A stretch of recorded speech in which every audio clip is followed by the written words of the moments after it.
Dr. Michelle Johnson.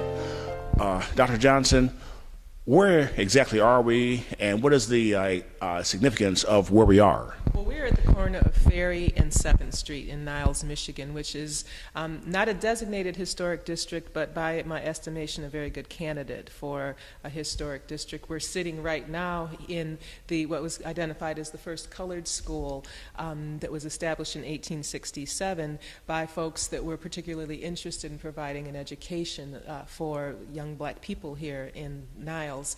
It didn't exist as a school, as a colored school for long, just a couple of years before then integration occurred here in Niles.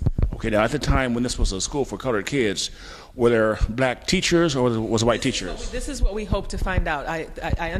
My suspicion, and from what I understand from Carol Bainbridge, is that yes, they were black teachers and black organizers, but this is one of the exciting things we want to find out, is who in fact these folks were and why did they do it. It seems that there's very much part of what we see as a national trajectory for black folks at that point, with a real strong emphasis on having us get the education that had been denied to us for so long. So I don't know yet, but that we know that this building was established for those students. So even if the teachers were not African American and the founders were not black people, the students were. And then to be able to find out who those students were and to be able to track them and find out what their lives were, what the lives of their parents were like here in this area. So we're just talking about one building right now where we stand. Kitty corner from us, which I don't exactly know which direction that might be, is Mount Calvary Baptist Church, which is not the original church, but was established in 1851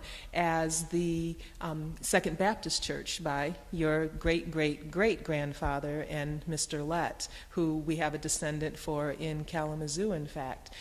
So that church, also significant. The Hackleys, particularly important because of their connections in Virginia and Kentucky and Ohio, because it's so important when we're starting to tell the Michigan story that we include those places, because our histories in those places are so interconnected with the present, but also our historic past. And so we have the church here.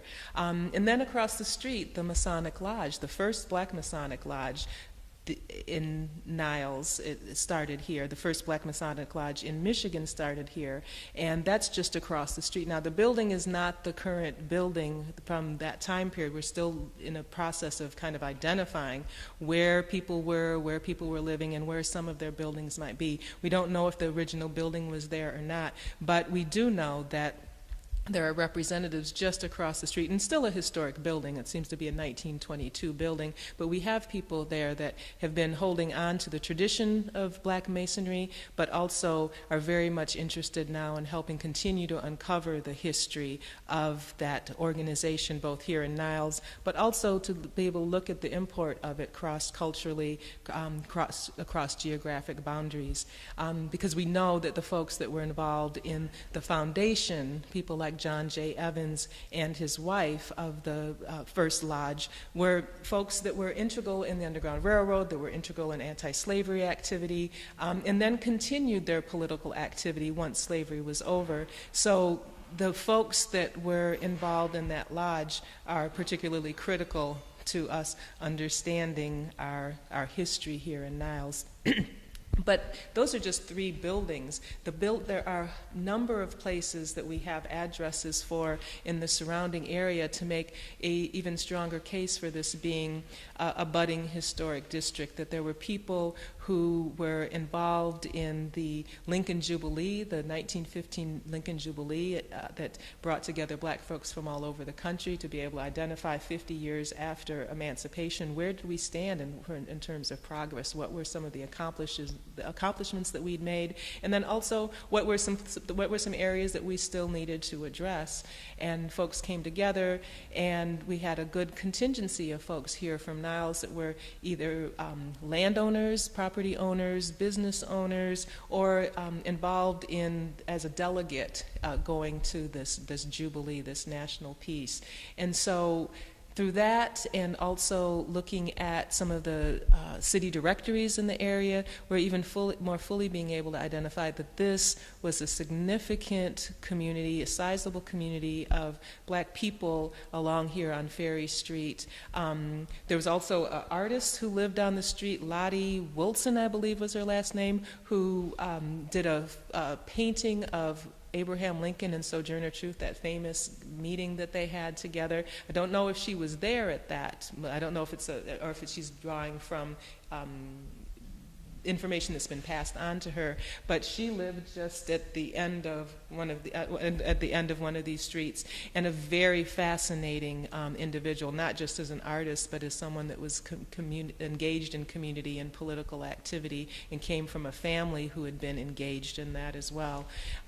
So that's just 4 buildings, and those aren't the houses of people who lived on Cass Street or people who lived in surrounding areas, creating a very strong foundation for a vibrant black community that people don't necessarily know about. I just, in Kalamazoo, about a month and a half ago, I was walking around and I ran into this woman who was with her boyfriend, and I knew her just, like on the side, and she said, "So what are you doing?" I was telling her about this statewide project that I'm working on, and I said that I've been doing work in Niles, and she said, "Niles? I'm from Niles." I said, "Well, your city had it going on historically," and she smacked her boyfriend in the arm. She said, "I told you we had stuff in Niles," and he was from Detroit, and he's like, and so he had this impression. People have this quite frequently, I think, that all the news that was fit to print happened on the east side of the state, and a lot of really amazing things happened. I feel allegiances to all places in the state,